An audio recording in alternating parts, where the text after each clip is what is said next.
lives are bookended by 2 eternities. The world may seem to pass you by leisurely as your body finds a way to fade, but in truth, you are moving faster than you can even comprehend. We are not here long, listener, and these frail vessels of ours are simply tools we use to make the journey. So why must we spend our nights contemplating what we can and cannot do with them? What truly harms us in the face of oblivion? Well, we hope to answer a few of these questions tonight on the Shadow Dispatch. Thank you once again for tuning in with us. I'm your host, Cheryl White, and as always, I am joined by our resident historical researcher, Ewan Taylor. Good evening, folks. And our freelance reporter, David Lewis. Howdy. Now, I do want to jump into our main story for the evening. You don't say, Miss Monologue. Okay. I just thought I'd do something that would be a good segue into our primary story, but before we bring in our guest, we have some news straight from the Enchanters Guild. David? Thank you very much, Cheryl.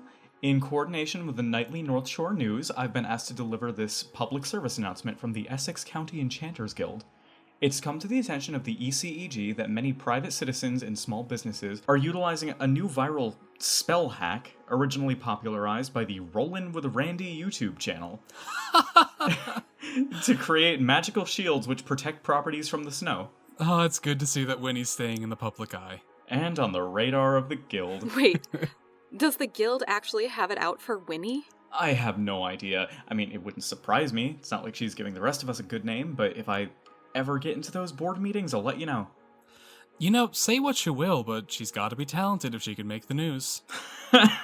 Anyway, the ECEG, as well as the Salem Department of Transportation, continue their announcement by reminding citizens that magical domes to protect from inclement weather is strictly against city ordinances without proper permits. The practice creates blockages on roadways and can significantly delay snow removal. I will say, as annoying as those things make commutes, they're really cool to look at. It's just like a big invisible bowl pushing the snow and rain to the side. Yeah, no, seriously, don't get me wrong, it's an impressive hack, but this is absolutely the wrong application for all of it. I don't know how Winnie got away with using it on her van while driving, but I digress. Starting February 10th, any properties with circular rings of snow mounds extending into the roads around them will be fined upwards of $500 for infrastructure damages and the misuse of magic in public spaces, at least until they can come up with a more concrete law about the subject. Additionally, melting spells can cause dangerous ice buildup, so to whoever is carving functional count-as fire runes into the asphalt near the playground on 5th, please stop. I didn't realize how big a problem weather magic could be, but I hope they'll find a way to incorporate this constructively in the future. Same. I personally think that these spells could be used to protect roads from ice buildup in the first place, but magic just ain't there yet, and all people can really do is be annoying for everybody else. Yeah, I mean, historically, these kinds of weather spells have been more of a nuisance than anything else. Correct me if I'm wrong, but I'm pretty sure that weather magics, are for private households at least, are protected under the Dark Arts Amendment. There's an amendment for magic use? I'm pretty sure it's the 23rd. Of course, that was written back when weather spells were pretty much just about attracting rain clouds to farms. Things that you witches get up to today are absolutely buck wild compared to it, but it boils down to you can do weather dome stuff so long as it doesn't extend past your home. Makes sense to me. And the guild has the authority to start throwing up red tape the minute it starts affecting the city. Which sucks, but if I can't get to work because you don't want to shovel your walkway, you deserve what's coming to you. I mean, I suppose there's a bit of an allure to using magic for simple problems like this. Of course there is. It's literally magic. But hey, as much as I wish it could, magic can't solve everything, and trying to do so is going to cause more problems in the long run. Listeners, if you need a way to get the snow out of your driveway, use a shovel, or wait for a plow. Please. And that's as good a segue as any into our main segment for the evening. Ewan, I'm going to hand the keys over to you for a bit since you're going to be conducting the interview. The floor is yours. Thank you, Cheryl. Listeners, for all of human history, people around the world have been attempting to heal bodily ailments with magic, science, or both. However, as many of you know, the journey of discovery in either field has been turbulent at best, and often the facts can get muddled together with the inaccuracies. This has led to a modern-day resurgence of many easily avoidable illnesses. Here in the Northeast, we're noticing an uptick in the Measles Virus. Well, not really an uptick, more of a... what's the word? Plague? Plague, yes, exactly. A plague in the human population specifically. We here at WTCH thought we'd start off the new year right by having a chat with the author of New England Times bestseller Magic vs. Science, A Modern History of an Ancient Battle, Dr. Alex Trails. Doctor, it's lovely to have you on the show with us. Happy to be here, Ewan. Is it Ewan or Ewan? Ewan? It's Ewan. I hope I'll be able to clear some things up this evening. Well, I couldn't think of a better person for the job. Now, we brought you on to discuss the measles outbreak and hear your recommendations for our audience, but I'd like to start this off by talking about your book for a bit. You say early on in it that you believe the reason people are not taking any kind of medical precautions is a fundamental disagreement between magic and science. Can you elaborate on what you say that might be? Well, that is an elegant place to start, Mr. Taylor. However, I don't think the problem is necessarily a disagreement, but more of a miscommunication brought about by an unfortunate history. Truthfully, the two trades cannot exist without one another, but throughout most of recorded history, magic and science have been pitted against each other in the battlefield of medicine. When one side failed to deliver the answer to a problem, the other would claim superiority. Is that why so many witches denounce doctors nowadays? Oh, they're not denouncing doctors, they just have their alternative methods. Well, no, on both accounts. David, you're more incorrect, though. What? You see, you have people in both camps denouncing the other. Well, not really denouncing, but neglecting.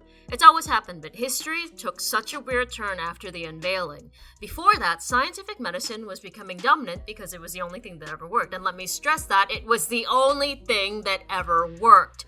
But it still wasn't perfect, so when magic was revealed, millions felt validated in their more traditional practices. I mean, I don't think using magic for your illnesses can be such a bad thing. Now, hold on, David. We can circle around to that in just a moment. I think it's important that I answer that one. I'd be lying if I said we aren't prone to getting sidetracked, but it actually ties into my next question. Bringing this into the modern day, we're facing a measles outbreak, a disease which we had nearly wiped out with vaccines back in the day, because people have it in their heads that scientific medicine is bad and that using magical repellents is a healthier alternative. Is there any truth to that? Not really. You have to understand that magic can behave as a preventative measure, if anything. There are spells that can keep you protected against allergens and mold, or keep you warm to prevent hypothermia, surface level stuff, but you cannot use magic to prevent against viruses, cancer, or anything of the sort. Really? I was under the impression that some hospitals actually implemented magic in their practices. Magic has some applications in hospitals, if only for requested use. For example, some people prefer sleeping spells to anesthesia. People have actually been using hypnosis for the same purposes for quite some time with great results, which is a non-medical and non-magical alternative. I see. Okay, don't you think all this is a little harsh, though? I mean, look at me, I've got a magical health regimen and I'm fine. Okay, this is what I'm talking about. I'm just trying to understand what you're... No, I know. Okay, David, what is your system that you're using? Just the basics. I drink protein shakes, which I enchant myself, so they're in tune with my body. I make offerings once a week. I carry this around with me at all times. Just, here. David, what is that? It's just a Euphrosyne charm. It keeps viruses out. Okay, David, what is the exact use of that charm? It keeps out negative energies. God, okay. Viruses are not negative energies. They're organisms, and they're neutral at best. They don't do anything maliciously. They just survive, and unfortunately, at the cost of our health. But if you're sick, you're infested with colonies of the things. A charm can't keep all of those things at bay, even if you had the right one. Look, I've been going all this time without, getting anything like the chicken pox, so I'm pretty sure it's been working. Whoa, hold on. David, did you not get your chicken pox vaccine? No. What's the problem? I'm fine. I'm an adult now. David, this isn't something you can just play around with. You're toying with not only your own health, but the health of everyone you encounter. Well, Cheryl can't get it, and Ewan can't get human chicken pox. Look, okay, that doesn't matter. We're setting an example for our audience here, particularly on this episode, and you can't just... Okay, look, I'm sorry. I know stuff like this might be new to you, but it is gravely important. Fine, whatever. Just keep going. I'll try to keep up, I guess. Is there something going on with you that I should know about? Okay, we talked about this a little bit on the air already. Cards on the table. I was raised in the last sunrise. I'm still acclimating to normal life. I guess I just didn't know how big of a deal this thing was. I'm sorry. Oh. Interesting. Not exactly the word I'd choose. Oh, no, not like that. I just mean they're sort of a special case. If I'm not mistaken, they're anti-magic, but also against modern medicine. Aren't they also spearheading an anti-doctor movement? Yeah. Growing up, I was told that if anybody told you they could heal your body through means other than the grace of God, you were being scammed, lied to, and abused. Isn't that like the same thing as using magic? I mean, not really. Or maybe it is, I don't know. It's different, but So the only doctor I was ever allowed to see growing up was a priest, if that tells you anything? I'm so sorry you had to go through that. But you have to understand, they've been spending decades getting people to disavow medicine. I cannot tiptoe around this. It's fine. Well, so all that being said, do you specifically have any questions I can answer? How about the first time I was ever really sick growing up? I was told that it was because there was, a demon or some kind of dark forces trying to use my body. Is there any chance something like that was true? I don't know your symptoms, but almost definitely not. Wait, so there are no such thing as supernatural diseases or possessions or anything like that? None have ever been recorded in a medical setting, no. Unless you count people coming in for unexpected transformations like vampirism or lycanthropy, or something like this one patient of mine in the 80s who had to be put on life support for almost 3 years because she took vampire blood to cure her leukemia. Yikes. Ooh, is that bad? But yeah, David, if you never had anything like that, you were probably just sick with, an actual virus. Not an evil virus, just a virus. Okay, so that's honestly a little unsettling. Please go to the doctor. Now, important as all this was, we did indeed get a little sidetracked. So, jumping off the topic of people preferring magical alternatives to medicine, a reason for a lot of the animosity is the theory that doctors aren't telling the public everything about vaccines and the like. Is there anything that people think you guys are hiding from us that people might be worried about? That question is kind of pointless because if I was hiding something, why would I tell you? And that's the problem. It's impossible to prove or disprove anything, but to answer it, literally no. But that won't stop people believing that we're hiding something, which, to put it bluntly, fucking sucks. I mean, I can only imagine. Now, what's your opinion on the, I don't want to call them crystal shacks, holistic magical dispensaries that have been opening up? Do you think these alternative clinics should remain open? According to the larger medical community, they're not causing any harm. No, I really, really don't. Is it really that evil? No, it's not evil. It's just that they give people false hope. Look, there's nothing wrong with using magic, but when you make up magic and tell people that it's going to save their lives when it won't, you're actually doing harm. More harm than good. On that note, speaking of more harm than good, I think it's about time for a commercial break. Cheryl? Sure thing. Listeners, we're going to jump to a quick word from our sponsors, but when we return, we'll be hearing from you. Hang tight.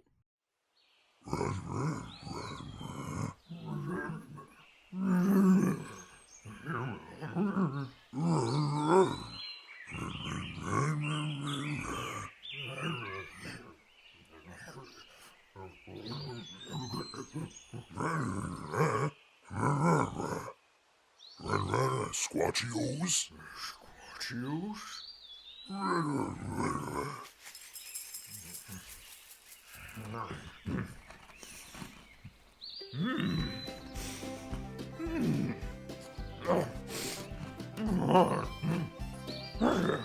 Squatchy-O's. Squatchy-O's. The only cereal made by Big Feet for Big Feet. Part of a complete cryptid breakfast.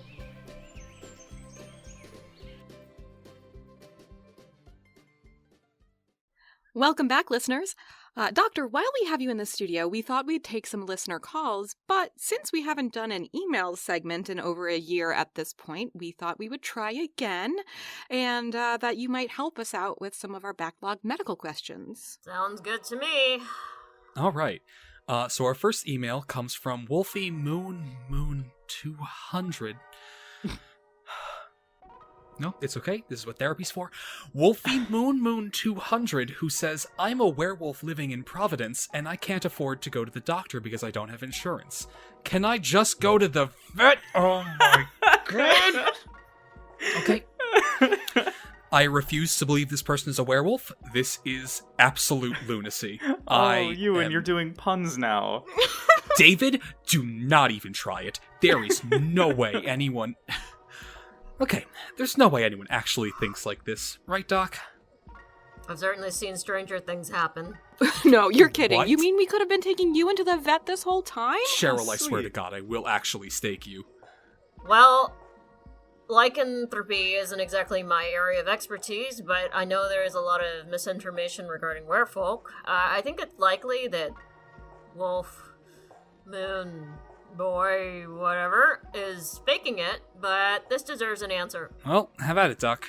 Werewolf of all kinds. If you are ill and unable to access healthcare services, please do not visit a veterinarian. While it's true that your organ structures differ from humans, you are not physically similar to common dogs. There are plenty of licensed general practitioners who can help you if you know where to look. Although, what would you say about the disproportionate lack of lycanthropic medical teachings these days? Now, I've always had some complications with my changes, and sometimes it'll take me weeks to find doctors that'll take me seriously. That is a non-insignificant problem for sure, and it's largely due to Hippocratic Oath only focusing on humans, so education is a little lacking, let's say. But if you can, you should look for a clinic associated with LSF, that's Lou Gehrig's Sans Frontiers, an organization that specializes in assisting werefolk with medical issues around the world. I mean, if this person is asking in earnest and not just basing their ideas on 80s movie stereotypes, Lou Gehrig's Sans Frontières is a great group. They were really easy to work with when I first learned I had stubs. The medication I have to take is really expensive in the States, and they help a ton when it comes to getting my monthly doses without having to drive all the way back to Quebec. Very informative. Wolfie Moon 200, I certainly hope that helped. We have another one here from XX-B2002XX, who has another magic-based question. Hell yeah, round 2. B asks, growing up, we always used medical treatments in my household. We always used magical treatments in my household. Using peppermint always works to ban my nausea, so why is everyone telling me that I can't also banish my cancer using magic? I've known some people who've done stuff like that. There's this grimoire that you can find. Oh my god, no. David, no, stop. Stop, just stop. Is that another one of those things? Yes, David. You cannot cure cancer with banishment spells. Okay, it's okay. We're all here to learn today, so Dr. Trails, can you explain this both for David and our audience? Okay, so banishment spells are very tricky, I'm sure. Cancer is also very tricky. Cancer cells are also made up of your own cells. Are you following, David? Yeah. So, what is going to happen if you use magic to banish your own cells? You might miss the cancer cells? No. You would banish all of your cells, David, or kill all of your cells. You would die. Hi. Whoa, did I accidentally press a caller button? I mean, the switch is off. We should not be getting callers. Excuse me, but I've been listening to your show for 3 minutes now, and I'm offended by everything that this doctor's preaching. Jesus Christ, Winnie, is that you? How did you get on the line? Guide my voice without consent. Connect with those that I resent. I call upon your powers, Alexander Graham Bell. It's the spell that I use to get people to pick up the phone without knowing it so they can't ghost me. It's in my Tumblr grimoire, Dom, but maybe you don't know that because you spend your days bad-mouthing my hard work and telling the city to stop using my snow domes. I thought you said you just tuned in a few minutes ago. Anyway, you couldn't be more wrong about using magic against cancer. You can. I use magic to cure my psoriasis, and I'm fine. That's so not the same thing as cancer. Also, you can't cure psoriasis. It isn't a disease. Who is this clown? Oh, this is our friend Winnie Deadwood from Rollin' with Rollin' Randy. with Randy on YouTube. URL slug, capital UC_MUH. Winnie! Anyway, you can, and I did cure it with an enchanted soap mixture I made out of coal tar. Miss Deadwood, coal tar is just a topical... You just used medicine. Ha! See, magic is medicine. I win. You can find my other recipes in my Tumblr grimoire. But if you want something more in-depth, I sell a full version on Amazon, or you can come down to my van, Randy parked at. I am willing to change my entire outlook on magic just to not be associated with her. Well, I suppose this is as good a time as any to go to commercial. David, do you have any protection spells you can put on our lines so this doesn't happen again? Yeah, I might have something. Give me a sec. Hey there, it's Dan the Man for Dan the Man's Cars and Vans. I'm out here with Dan Jr. with our big time sales. That's right. Tell him about our deals, son. Ah, boy, deals. Let me tell you about deals. We got real deals on all our real merchandise. I'm talking about actual cars that we do sell and then order an exact copy So of. if you see the same car in our lot, don't worry about We it. really do sell these cars. What kind of discounts we got, Dan? Discount? Boy, do we got discounts. To sell our cars. We sell them. This is an actual real business, and whoever says otherwise should stop barking up the damn tree. Fake threats and discounts. We got them here at Dan the Man's Cars and Vans. Come now, buy a car, because we actually sell cars. Don't let nobody tell you different. If we wasn't, then why we'd buy this ad? Yeah, we're reputable businessmen. Come buy some cars. At Dan the Man's Cars and Vans, located behind the old train station, open 12 to 3, Monday through Tuesdays. Still want to believe those whack-a-moles that don't believe this place is legitimate? Why don't you go visit our cousin Uzo down in authentic Salerno wall painting? Might give you the proof you need. Okay, listeners, we're back, and I think we've fixed the phone lines. David? Hey, I'm no doctor, but I know a couple of things about magic. Winnie, if you're listening, come back on our terms, okay? Anyway, we've still got Dr. Trails in the studio, and we have a couple questions left before the block is over. Let's hear 'em. Alright, our next question comes from oh-so-positive Mary, who asks, I am a recently turned vampire, and I've come down with what seems to be a cold. How can this be? What a surprisingly sensible question. Well, this can really depend on a couple of different factors, which our asker does not provide, so I'll do my best to give a general answer. If you are on the recommended diet of synthetic blood, you will know that there are different grades, which vary based on the filler to cultured blood ratio. Oh, yeah, and there's actually been a bad shortage of higher culture blood mixes lately because of a huge recall. Correct, and some strains of the curse don't handle the lower quality mixes as well as others, so you can develop cold or flu-like symptoms if you're drinking a synthetic that has more filler. Oh, this winter has been so rough. I'm getting over a bad case of the synth flu myself. Well, it's something we see pretty often, particularly with the increase of prices for cultured blood and difficulties in accessing it in the winter. Another issue we're seeing is the practice of stretching a donated blood supply, usually by a family member or partner, by cutting it with water or other substances. What generally happens is one person buys a DIY blood drain kit and uses it to supply their vampire loved ones without realizing how long it takes their blood supply to replenish. Occasionally at the clinic we run into one of two things. I actually know one. People who have passed out because they didn't know how to use the kit, right? That's right, David. Or a vampire that has been watering down their blood to make it last a little longer. There's a reason the synthetic producers use a blood surrogate to supplement lab-grown blood. Water does not work, and the last thing we need in the middle of winter is someone going strigoi. Whoa, holy shit, is there actually a chance of that? Sorry, that's a little hyperbolic. It takes a long period of blood deprivation for the full strigoi transformation to occur. Still, we see some emotional issues come about when people go too long without a sufficient feeding. Not to mention the sometimes months-long congestion, cough, and fever. Oh, speaking of congestion, cough, and fever, the head thing, its breathing has been getting, really nasally and congested lately. Ah, yes, your head thing. It's that, fellow bobbing up and down on the ceiling like a balloon, right? Yeah, he's sort of our producer. He's on your payroll? I mean, more or less. It's like, you ever heard of that one town in West Australia that elected a dog as mayor? Fantastic. Actually, neither of you were around for this, but his nose was running, a lot earlier. I had to use up the rest of our paper towels. No. Oh, that explains why its nose is so red. Yeah, those things can cause really bad chafing, can't they? I guess. On us it would anyway. So what do you say, Doc? Think you could take a look at him for us? Well, I don't normally do house calls. I also don't even know what I'm looking at here. Well, we have to wrap up soon anyway. It's no big deal. No, I'm legitimately interested. I guess. Let's see if it's got nasal passages. Wow, this is exciting, listeners. Live tonight, we're going to have the first ever medical examination of whatever that thing is. Well, it does look like it has sinuses, but with no body, I can't tell how they're supposed to work. Oh!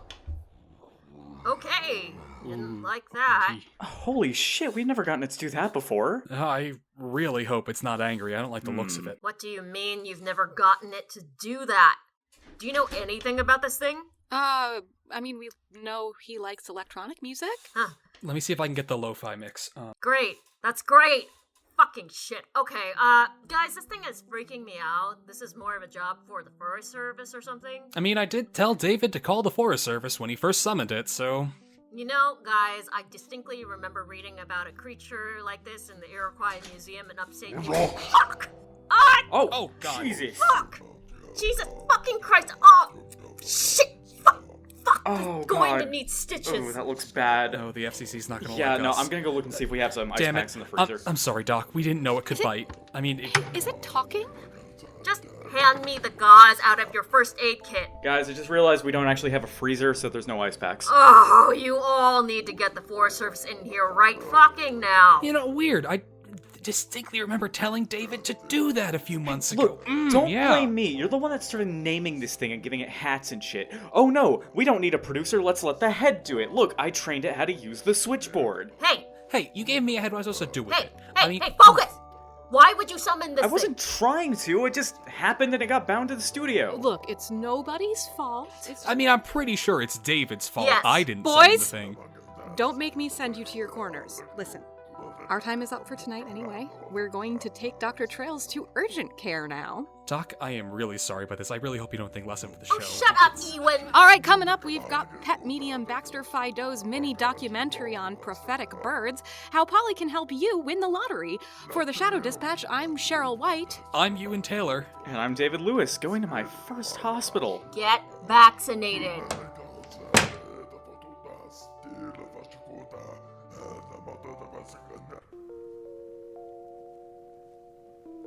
This episode of The Shadow Dispatch was written by Suzanna Bornn, Vince Marcellino, and Patrick Flood. The voice of Cheryl was Suzanna Bornn, the voice of David was Vince Marcellino, and the voice of Ewan was Patrick Flood. Supporting cast for this episode was Dr. Alex Trails from Meggy High Trang, Winnie Deadwood from Jenna Wood, Dan and Dan Jr. from J. Leonard and Shawn Barnes, the Squatchy-O's announcer from Joel Congi, with additional voices by Vince Marcellino and Patrick Flood. For more information on our show, check out our website, shadowdispatch.com, or follow the show on social media at Shadow Dispatch. Thanks to 2Mello for the use of our credits music. You can find his Bandcamp at 2mellomakes.bandcamp.com.